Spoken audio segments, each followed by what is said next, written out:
That's right, getting to know each other. Know your enemy, and they probably will not be your enemy.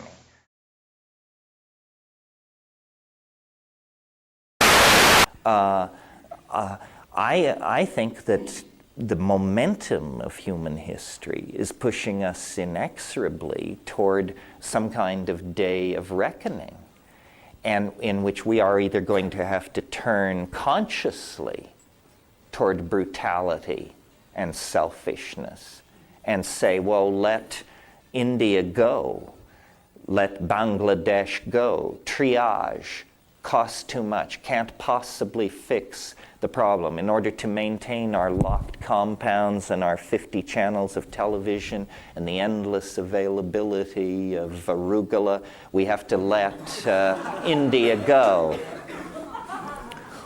We're going to have to turn that way. In other words, each consciously participate in a choice to brutalize the human enterprise, or we're going to have to seriously talk about very major restructurings of our society.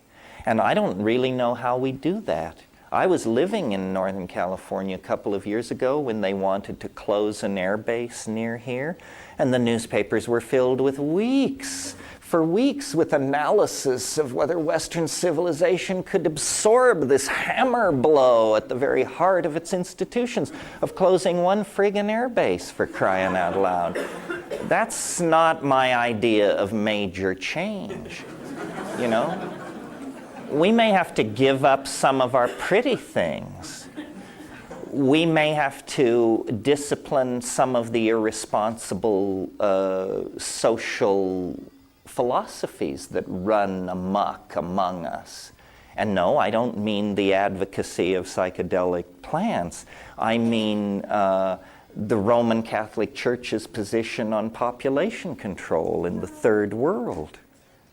I mean, the Germans take quite a knock for the Holocaust, but the Catholic Church manages to push more people into death, disease, and degradation every year than the Holocaust managed in its entire show, and it's thought rather crass to even mention the fact. It seems to me, as long as these Catholic bishops can show their face in public, that we are in complicity with mass murder. It's not pleasant news, but what are you going to do about it?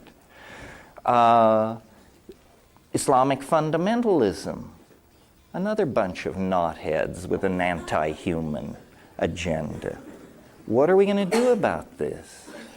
Are we going to go gently into that good night of planetary chaos, extreme distortion of class structure, defense of what we have at any cost against those who have nothing? There doesn't seem to be any other plan on the horizon.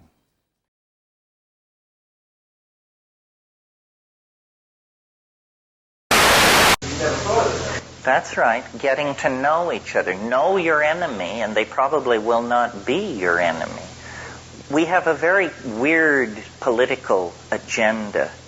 I mean, you know, for instance, I don't want to get into an air-clawing rave about this, but I feel as a person who was raised Catholic that I have a certain license to criticize my own subgroup. I think that, you know, the Third Reich was a Sunday school picnic in terms compared to the population policies of the Roman Catholic Church. They will shove millions of people per year into poverty, disease, and death in the pursuit of a theological doctrine that nobody understands the sense of. In a civilized political environment, those people would be placed under immediate arrest, just like we did the leadership of the Nazis. I do not understand how you can call yourself pro-life when the policies that you espouse mean planetary death. That's the program of the pro-life position. More starvation, more agony, more wars, more destroyed land, more toxic output in the name of being pro-life? What have words come to mean? I mean, it's really bizarre. And we, even us in this room, the thing that was so great about the 60s and that is so frustrating about the 90s is people do not get pissed off. I mean, you know, I can tell you this and you can nod in agreement, but, you know, at some point the thing becomes so odious, so clearly intellectually bankrupt, so clearly toxic to any kind of human values that any of us can relate to, that you just have to put yourself on the line. And I don't know when that moment will come. It's not for me to say. I guess a switch will be turned in the unconscious. But there's enough evidence of outrage and muddle-headedness and outright evil around that sooner or later we're going to have to confront it. Otherwise, you know, this is a sinking submarine. And there is no way out unless people who really understand the gravity of the situation and the stakes make their voices heard. If we leave it up to the institutions that have been put in place over the last 500 years, these are anti-human institutions. These institutions hate the human race, hate ordinary people. And until we wake up to this, we're going to be their victims. We're the marks. Well, how do you like being a mark? You can just take so much of that, and then you just finally have to stand up and say, enough.